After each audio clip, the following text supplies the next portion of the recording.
Sectors of economy related ആയിട്ടുള്ള question ആണ്. Which of the following activities constitute real sector in the economy?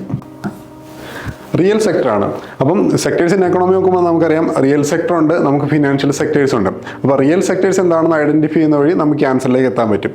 Real sector എന്ന് പറയുന്നത് tangible products create ചെയ്യുന്ന economic ആക്ടിവിറ്റീസിൽ engaged ആയിട്ടുള്ള സെക്ടേഴ്സിനാണ്. അതായത് primary sectors വരും, manufacturing, service sector എല്ലാം വരും. എക്സെപ്റ്റ് ഫിനാൻഷ്യൽ സർവീസോ അല്ലെങ്കിൽ ട്രാൻസാക്ഷൻ റിലേറ്റഡ് ആയിട്ടുള്ള ആക്ടിവിറ്റീസ് ഹാൻഡിൽ ചെയ്യാത്ത ടാഞ്ചിബിൾ പ്രൊഡക്ഷൻ നടത്തുന്ന സെക്ടേഴ്സിനാണ്, അല്ലെങ്കിൽ ടാഞ്ചിബിൾ പ്രൊഡക്റ്റ് മാർക്കറ്റിലേക്ക് എത്തിക്കുന്ന സെക്ടേഴ്സിനാണ് നമ്മൾ റിയൽ സെക്ടർ എന്ന് പറയുന്നത്. ഇപ്പോൾ നമുക്കറിയാം ഫാർമേഴ്സ് ഹാർവെസ്റ്റിംഗ് ക്രോപ്പ്, അവിടെ നമുക്കറിയാം ഹാർവെസ്റ്റിംഗ് അഗ്രികൾച്ചർ പ്രൊഡക്റ്റ് എന്ന് പറയുന്നത് നമുക്ക് റിയൽ ഇതായിട്ട് വരാം. Textile mill converting raw cotton into fabrics, manufacturing നമുക്ക് അവിടെ വരുന്നുണ്ട്.